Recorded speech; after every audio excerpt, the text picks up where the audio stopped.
So our thoughts are always ours to change. We can accept them, we can reject them, we can adjust them, we can revise them. We can even get rid of the peskiest freeloaders, but we have to understand that it comes down to how we perceive things.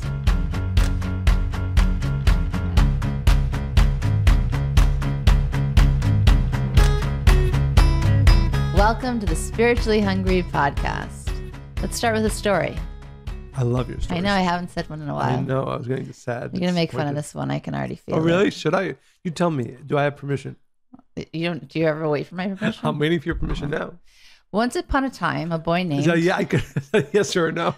You're going to do what you want to do. No, only if you want me to do it. Are you ready? Once upon a time, a boy named Isaac worked really hard and saved up enough money to buy a house. The house he bought had a beautiful finished basement, but Isaac didn't need all that space. He didn't have any kids or even a girlfriend. One second. Is it a true story? Can you just follow along? Okay. Well, I have many questions already. But the fact that Isaac couldn't keep a girlfriend is a whole different story that we're not getting into today. So back to the story. Isaac decided to make some extra money by renting out his basement. But the people who moved in never paid him a dime. When the sink leaked, he had it fixed. When the door creaked and the non-paying renters complained, he fixed that too. Now, not only did he have the mortgage of the house to pay for and the insurance, he was also spending a lot of time and energy on maintenance. But because this is a parable, Isaac never evicted them. Hold your thoughts. Many questions. And even more than that, he could hear them. He heard their alarm while he was making his coffee. He heard their TV when he came home from work. So he had a constant reminder that they were there rent-free. Isaac was annoyed from this from the time he woke up in the morning until the time he went to sleep. This couldn't be allowed to go on, right? Absolutely. Nope. The freeloaders lived in Isaac's basement to this very day. Today, we're going to talk about how we're not all that much different than Isaac. Do you see where I'm going, Michael? I think I do, yes. I still have many questions. I won't raise them right now, though. Because we all have freeloaders that we let live inside our thoughts. They take up space, sap our resources, and don't give us anything of value in return. Who are these freeloaders, you may be asking? Doubts and grudges, just to name a few. If the bad news is that we're all prone to letting these freeloaders take up the space in our thoughts, the good news is that we're imminently capable of changing our thoughts.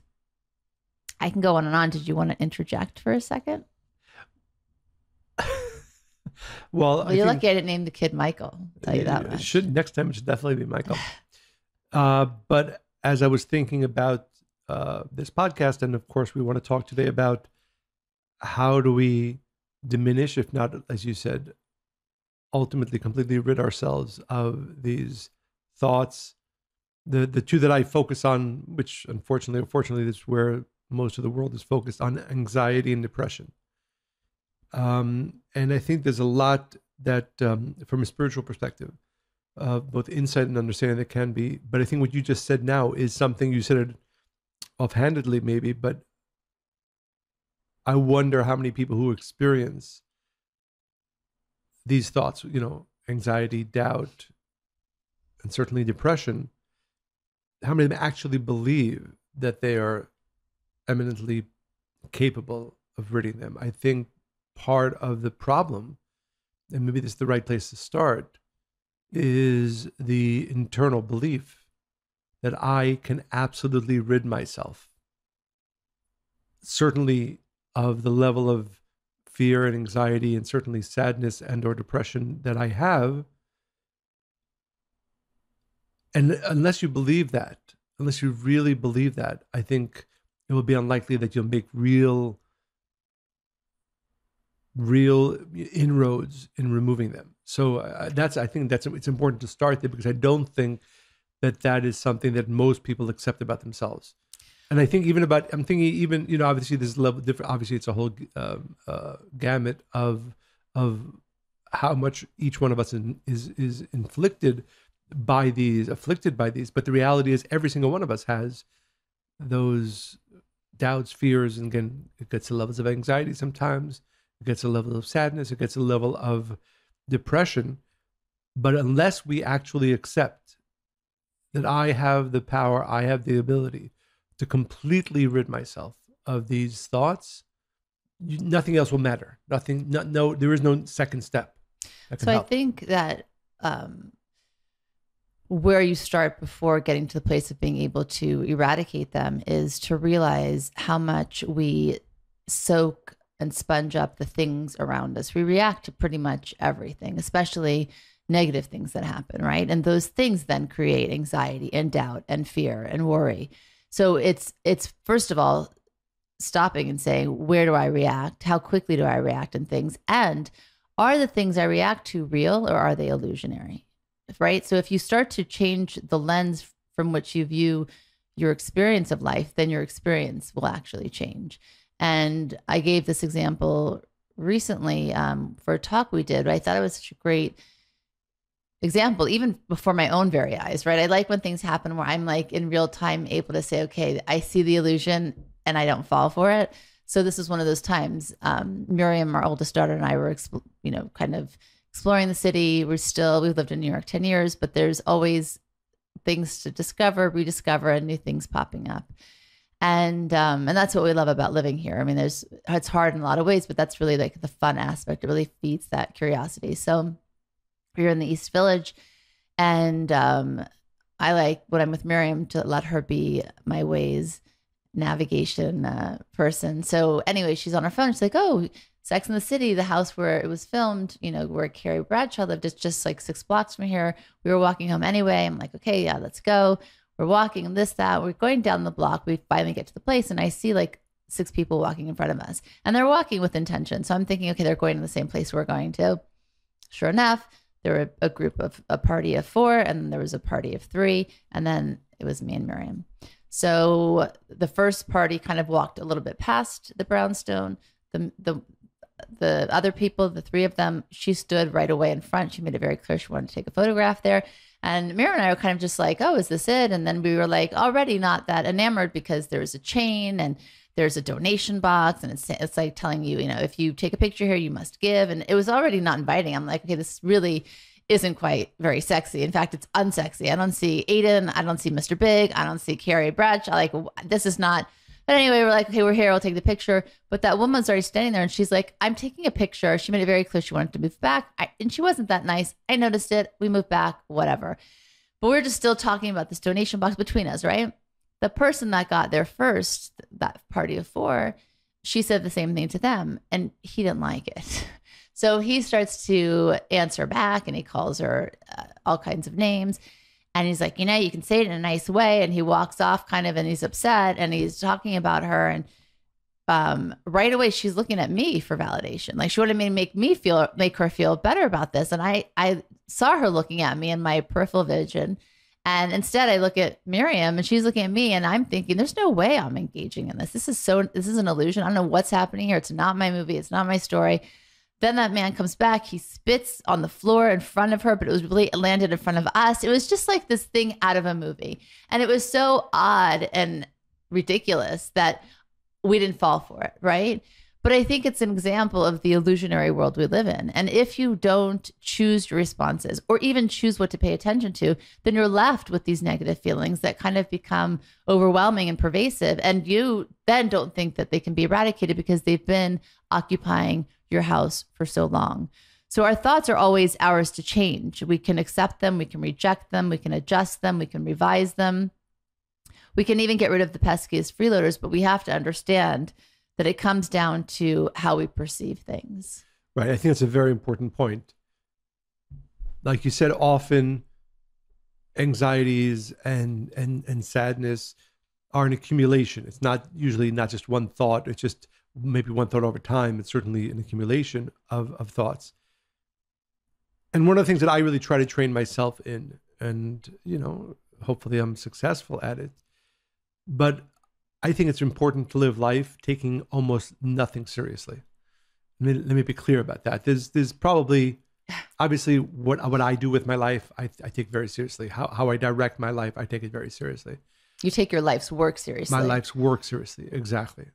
Because I think it's beyond me, and it's clearly very important. And this is true for every one of our listeners. But we try not to take ourselves too seriously, or other people's, exactly, or other people's narratives. I would say there's more than 90% of the things that are happening in our lives cannot. And this is one of the ways you have to train yourself to not take it seriously. The ego, that part of us which is not our friend, right? What's your t-shirt? Your ego is not your amigo. There you go.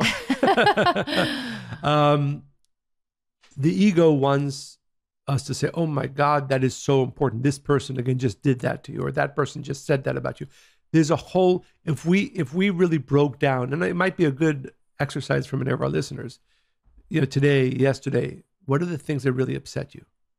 And how many of them would you put in the category of absolutely important, meaning they have to do with you, your relationship with your family, or your best friends, or your health? They would really severely alter the quality of your life. Exactly. Like, let's just put it under that umbrella, right? And that's less than 10%, right? And let's assess what is the 90% that you allowed to upset you, make you sad, give you anxiety. Those freeloaders in Absolutely. your basement. And I think it's important. I often like to go at this beginning ethological mind, which is we give too many things that are completely unimportant, great levels of importance. And unless you're training yourself to live more lightly, I would say, right? Which means take all those things that are not really that important, that we take so seriously.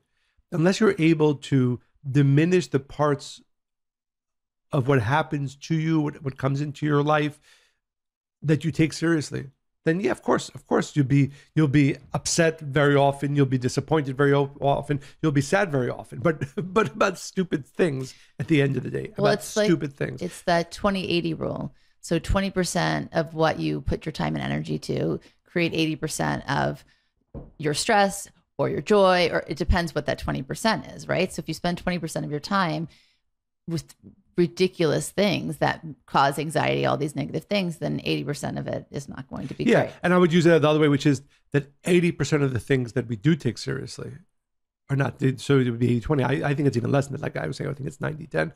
But I think it's a really important point, and I would ask all of our listeners to really take an opportunity to look at something that happened this past week that upset you, disappointed you. It doesn't have to be, something that, really took you off track, but, enough. And then try to take that in a true view of, is this part of the 10% of the things that happen in my life that are so important? Or is it the silly 90%? Rumi's one of my favorite authors, poets, and he wrote something called The Guest House. And I want to share it. It's just, I can't read it enough even. It's not the house guest. It's the guest house. Because when I read it the first time, I was like, oh, the house guest. And I was like, no, it's a guest house. This being human is a guest house. Every morning, a new arrival, a joy, a depression, a meanness, some momentary awareness comes as an unexpected visitor. Welcome and entertain them all, even if they're a crowd of sorrows who violently sweep your house empty of its furniture. Still, treat each guest honorably. He may be clearing you out for some new delight. The dark thought, the shame, the malice, meet them at the door laughing and invite them in. Be grateful for whoever comes, because each has been sent as a guide from beyond. So we're meant to embrace every difficult situation that comes into our lives, every interaction, and understand that they're there for our greatest good and really invite the guest house. But the trick here is, and where we get stuck again, is that we forget that we all come from the same source of greatness, right? So we underestimate, we don't understand the enormity of our potential, and we get distracted in taking the wrong things seriously. If you really understood your potential, if you could really see it and believe that you could get there, you wouldn't waste a second with things that would hold you back or stunt you, really. But also, I think this poem also points to another very important spiritual teaching, and that is that there's a purpose for our upset. There's a purpose for our sadness. There's a purpose for our anxiety. And at a foundational level, every moment of sadness, every moment of anxiety is telling us something. It's to wake us up, but not to keep us there. Of course, not to keep us there, but to wake us up. And I would say probably the most important calling of anxiety, of sadness, even of depression, is something that I find to be a very beautiful teaching. And that is that the only times you're confused, anxious, is when you're not in the right place. Like I use the example. Well, you're worried about the outcome, so there's a lack of certainty. No, I mean in a deep spiritual level. I don't mean physically, but I use the example physically. You know, we've all had those dreams or times when we woke up and like, where am I? Right?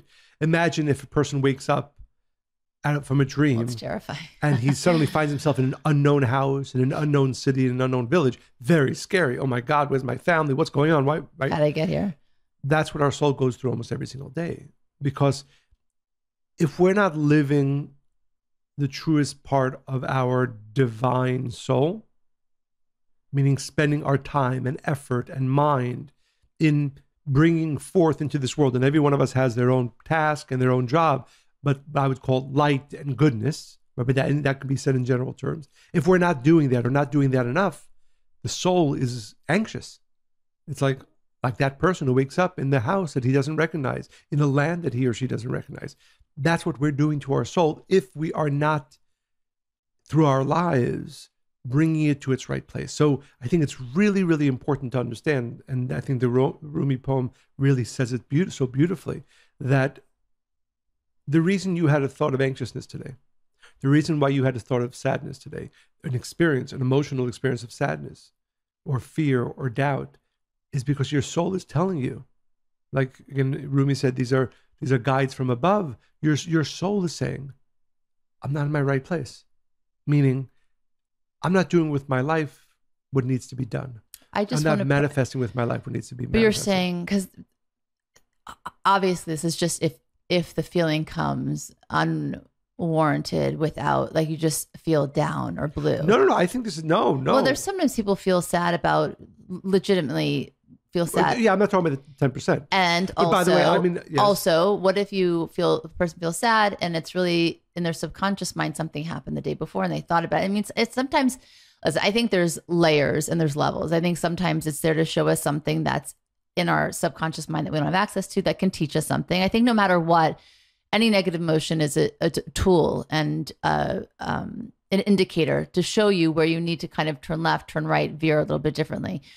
I think that when it comes often and it's not really connected to anything and it's something that's deeper, yes, no matter what your soul needs to learn, I'm saying, but sometimes the lessons are easier than others. Yeah, sometimes you can get to them more clearly. And you can understand, yes, the lesson in it. But regardless of whether it's something that I can see the lesson from, or if it's not, the message is always the same. Change. There needs to be change. There needs to be movement. Maybe we're spending too much of our thoughts, time on the silly 90%. I think it's really important because, sometimes when we're feeling sad or we're feeling anxious, we want to get through it, right? And reality is, yes, of course you want to get through it, but more importantly, you want to change from it in such a way where it doesn't have to come back, or at least not to have to come back in the same intensity. But that line, that every emotion, sorrow, anxious, they're all there to guide us. And as like you said, sometimes we have to go more deeply into our life and say, okay, what are the things that are causing me this? Be honest with yourself. But sometimes it's just, I'm just not spending enough time on the great 10%. I'm not spending enough time directing my life and my thoughts and my words. Again, we know people who can spend all day gossiping, speaking about negative things, and then one day they're, oh my God, I'm so depressed. Why? What happened? It doesn't make any sense. Well, actually it does. When a person spends a lot of energy, thoughts, words, actions in creating chaos, of course, they're going to feel the weight of that chaos, whether through anxiety or sadness or depression, of course. And again, I just want to be really careful to take a step back. Of course, it doesn't mean that when a person is depressed, that it's their fault. And of course, there's many other layers to it. And of course, there are times to see a doctor, of course. But for most of us, it's important to realize that we are the effect of the sum total of our thoughts, words, and actions. And they do cause a heaviness if they are, the words and the thoughts and the actions that we're awakening are of chaos or are of negativity. 1,000%. You mentioned anxiety, depression, which I know we're going to go a little bit more into, but I also want to bring up doubt, because I think that people don't necessarily understand this idea of doubt, they think that, oh, somebody else might be more knowledgeable or has more experience. And while that may be true, if you need a doctor, go to a doctor. If you need a lawyer, go to a lawyer. But there's many times that we have a lot of the answers ourselves and we doubt ourselves. And mostly it's because we haven't cultivated a relationship with self. Because again, we're too busy focused on external things, what people think, things that really don't grow, enhance that connection. And Kabbalah's perspective on doubt, and I want you to weigh in on this also, is that the Creator created the channel of light for every need we'd ever have, for each person. Meaning from the moment we're born, the Creator sees every problem or lack that's going to exist for each of us and creates a conduit to fix or fill that need. So whatever answers to anything we need, we have. And Rav Elimelech said that doubt and lack literally cut off that conduit that's meant to offer answers and solutions to a problem. So when we doubt ourselves, when we doubt the presence of the Creator, when we doubt our source, we basically cut off that conduit, or you can call it intuition, so that then we do walk around very confused and not be able to clearly navigate through life. Right. I would. That's a very important teaching, and it's even bigger than what you said. In that,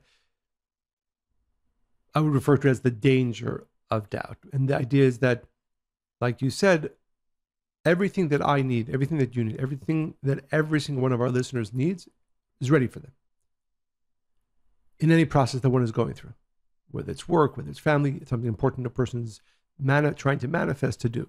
But that divine solution, that divine wisdom, that divine answer is the natural flow that can only be cut off by our doubt. When I have doubt in myself, when I have doubt in this situation coming to a good end for me, if I have doubt in my ability to manifest that doubt actually stops that natural flow of light, of answers, of direction, of blessings. Because that's how the system's set up. Everybody is supposed to experience goodness and blessings unless we get in the way. Exactly. So literally, so imagine there's the natural state, which is that within which we are completely connected to the source of everything. And therefore all wisdom and all answers and all blessings are flowing towards us. And then doubt, which means a person saying on a deeper level, right? If I say, I'll use an example. I'm starting a business, right? And, things are going well, but then something happens and I say, oh my God, maybe this was a big mistake. Oh my God, maybe this is all going to crumble to the ground, and so on and so forth. What the person is actually saying is, maybe I am completely disconnected from the light of the Creator. Maybe there is no blessing in this. Maybe there is no flow of light in this. And that thought stops. Literally cuts that flow. Then one can endeavor to try to build that channel again. All of this to say that we need to more greatly appreciate the power of doubt and how important it is for us to fight against that natural inclination, but that one that has a very detrimental effect for anything we're trying to accomplish and anything we're trying to manifest. Isn't it also similar to the example of people saying, oh, I'm not worthy of love, or I don't love myself enough. I'm not sure that the soulmate even exists for me. Maybe I'll be alone forever. And then they wonder why they're alone, because they've actually, and the person could be literally around the corner. Right? Absolutely. Absolutely. And I think it's a very important point, because you'll almost never, again, I don't want to overgeneralize, and you're the relationship expert, but I don't know if you'll ever find somebody who actually believes wholeheartedly that their soulmate is waiting for them, that will not find their soulmate. Almost always when you find somebody who is not in a relationship or has not found their soulmate, it's because they doubt. Right, that it's possible. On some level, at least, if not completely, that it's possible that they're there. And that's they're deserving of that kind of relationship. Exactly, because if they're undeserving, they obviously don't believe that it's there, right? Well, funnily enough, I just met with somebody this week, and, very successful, but the issues are all in relationships. And right away, I'm like, okay, let's talk about what you believe and why you believe it. And very often it's what, they didn't like in their father or their mother, or what they saw, and they're like, I'm not sure who I want to be in it, right? Even that doubt. I'm not sure what kind of husband I will be or want to be, or what kind of father I will be or want to be, because they don't have a good idea around it, right? And and people don't realize it. They don't realize it. Like, if I find the one, then everything will come into place. But you've actually stopped it from happening. Absolutely. And also with doubt, I just thought this was really interesting, just on a physical level. Did you know that over time, doubt can have effects like anxiety and depression, and serious physical ailments like weight gain, high blood pressure, and chronic fatigue? And it's funny, because we've talked about so many different topics on our podcast so far, and it affects all the same things that we need to actually physically survive in this life. Right. Very interesting.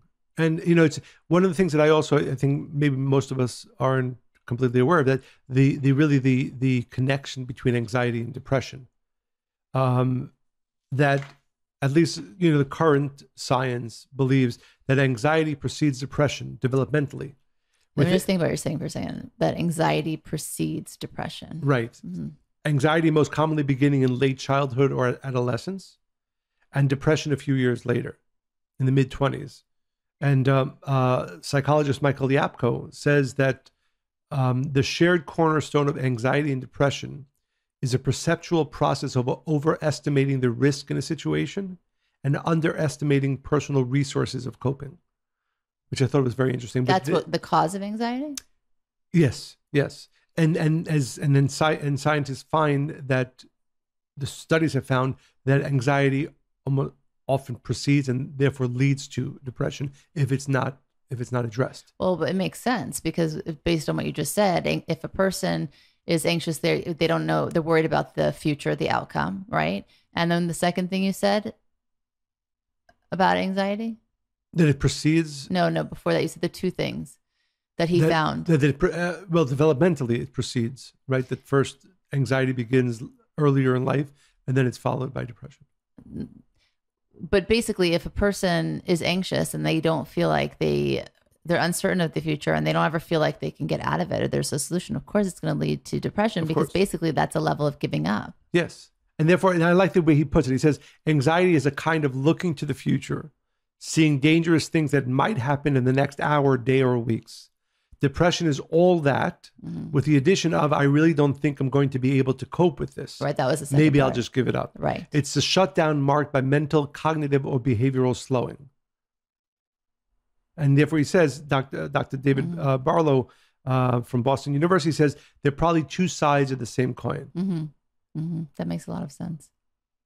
So, and what's interesting was something else you said, which I thought was really important, that we have to be aware when we talk about the importance of breaking through anxiety and sadness and depression, is that we also are influenced by others around us. And therefore it's important to keep yourself in a company of people who are, if you can, who are happy, who are not, paying too much attention to the 90% of silliness and giving it too much of a standing in our lives. But also the opposite effect, the fact that we have an effect on our friends, and maybe more importantly, on our children. And there was a really interesting piece by David French who talks about this. We know, unfortunately, the numbers are kind of crazy where the world is today. In 2021, nearly 60% of teenage girls reported feeling persistent sadness. And overall, 44% of teenagers reported persistent feelings of sadness and hopelessness, which is a significant increase in the past few years. And the later studies have found it to be getting even worse. But so a lot of the studies into this are looking at social media, which I'm sure has a very big part. But he says the following. This is actually from Professor Yapko's research. The largest group of depression or anxiety sufferers are the baby boomers, just the largest number. The fastest growing group is their children. Oh, God, that's terrifying. They can't teach kids what they don't know. Plus, their desire to raise perfect children puts tremendous pressure on their kids. They're creating a bumper crop of anxious, depressed children.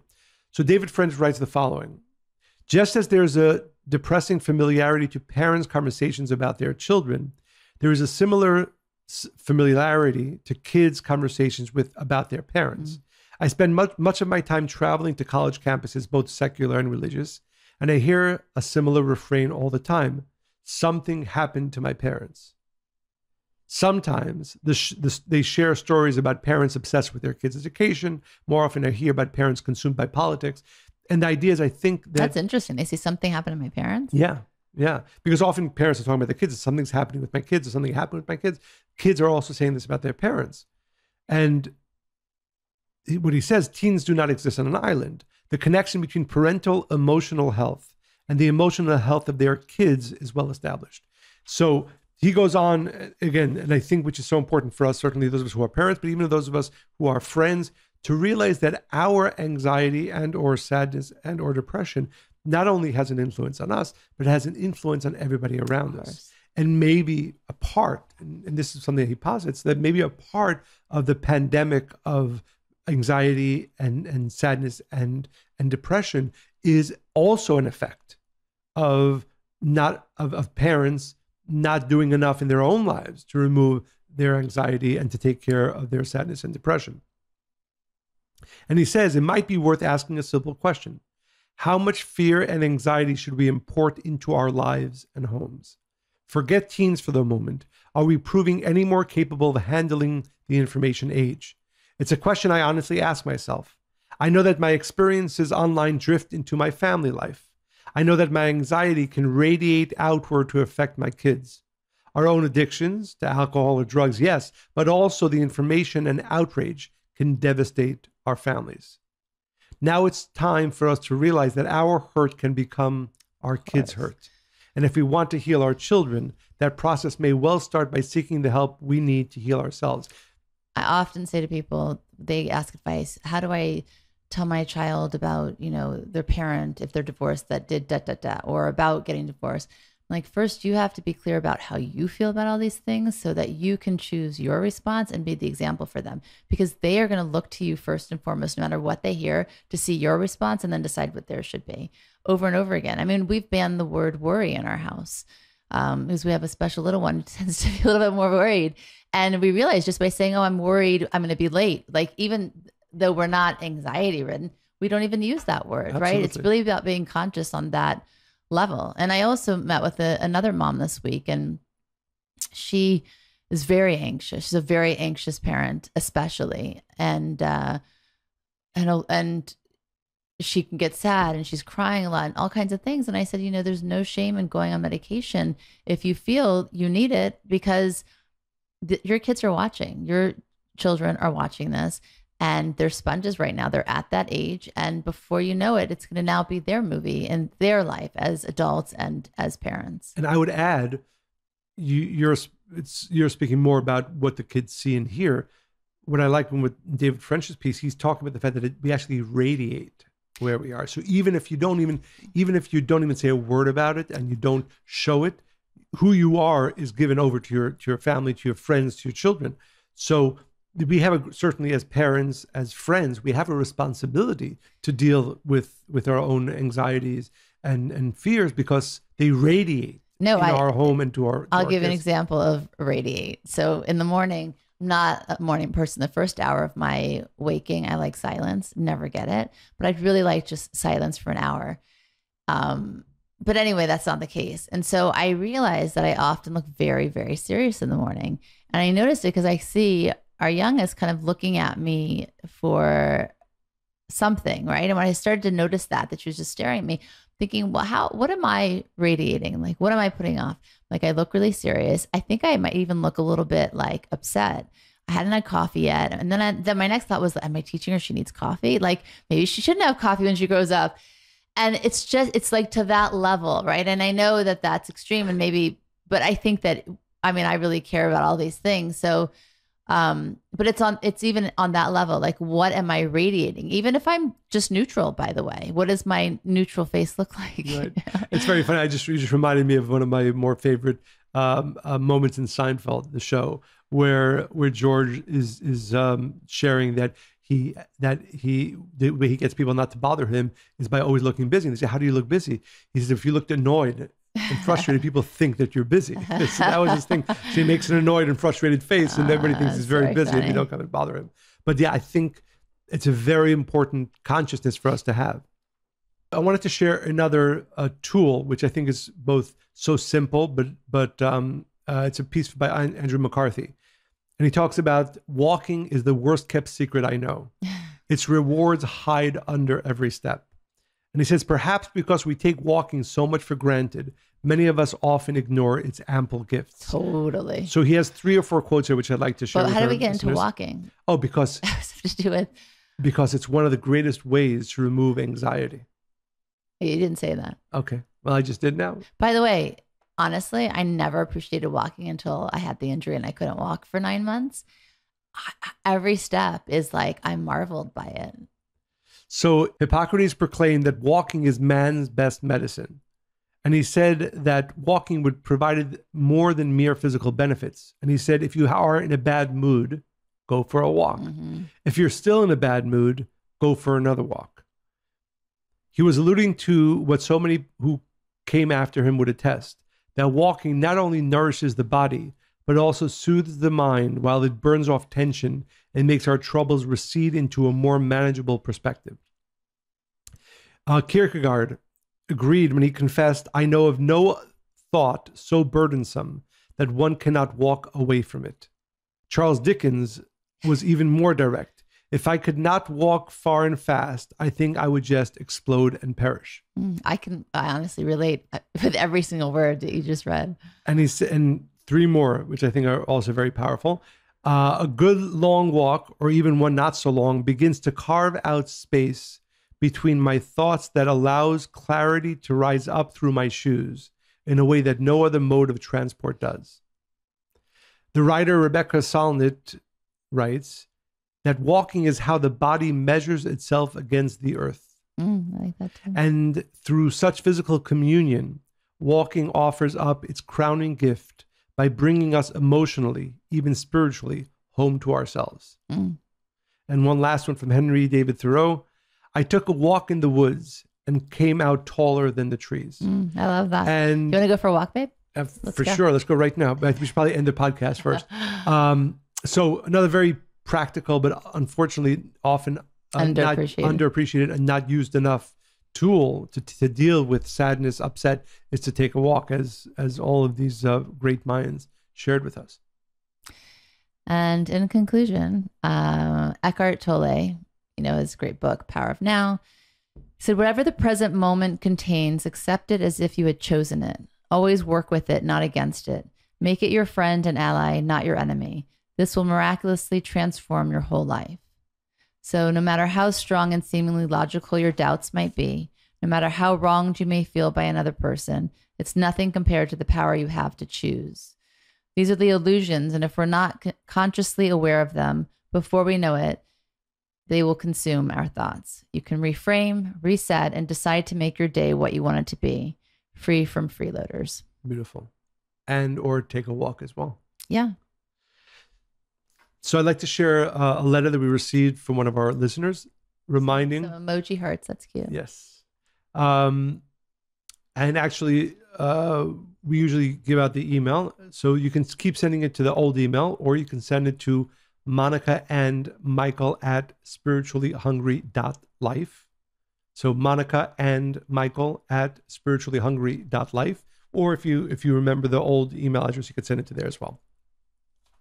We're always inspired by your emails, always excited to read them, and often share them with our listeners, so you have the opportunity to share some of your light and inspiration with thousands and thousands of people all over the world. So I hope you are all inspired to send endless letters, thoughts, comments to Monica and Michael at spirituallyhungry.life.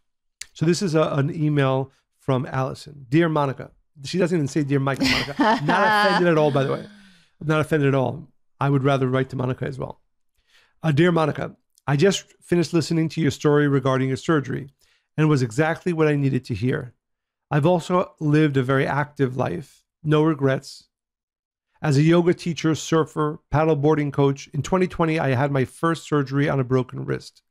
4 months later, I popped an ankle tendon. The tendon healed after 6 months, and a year later, I was re-injured. I avoided surgery because of the fear, and also an MRI showed nothing significant. But I knew in my gut that something was wrong. Finally, with prayers, the right surgeon came into my life, and knew exactly what was going on. He had repaired this type of injury many times and confidently knew he'd be able to put things structurally right in my ankle again. Since making the decision for surgery, I've bumped into many different opinions. Someone I greatly respected was totally against surgery, certain I could heal it alone and should avoid surgery at all costs, which is what got me into this pickle. I tried the conservative approach for 2+ years. Someone else told me to get a second opinion, but another person said, yay, this is great news. Another said that great healings come from surgery. My husband showed his support right away and has been amazing as I prepare my mind and body for this healing. Thank you for sharing your words and story. I feel so much connection with what you said, and I'm certain it was divinely sent to me. I'm listening to your podcast and think that you two are special. I think that includes me as well. Oh, yay. Thanks, Allison. Adorable and doing great things by sharing your gifts. Also, how are you now? ? And do you recommend any specific crutches or whatnots? Thank you again. Emojis. Oh, that's Thank you, Allison, for Thank sharing you. your story. We are wishing you with great healing in your surgery. Are there any things you'd like to share with Allison? And I shared so much on the podcast. I think in terms of recovery, be patient, cross-train after, crutches. Make sure your underarms don't touch the crutch. And also I used a scooter, which was helpful, but don't go too fast on it because it will tip over.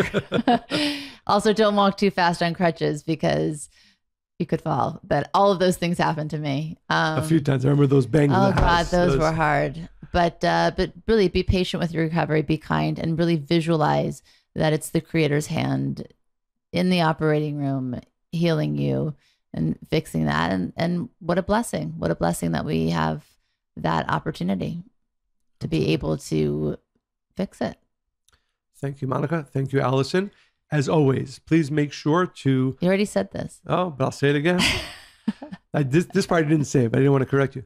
Please make sure to share the word of this podcast with everybody that you know, with all of your friends, family. And go to Apple Podcasts, write 5-star reviews. And again, share the word of the podcast with everybody you know. Continue this. I did say it. You said it already. Here we go.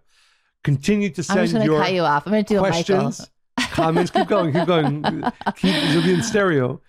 Questions, comments, stories, inspirations, topics that you'd like us to cover to Monica and Michael at spirituallyhungry.life. Michael and Monica at spirituallyhungry.life. We look forward to hearing from you and sharing your stories and inspirations with the rest of our listeners. As always, we hope you enjoyed listening to this podcast as much as we enjoyed recording it. Stay spiritually hungry.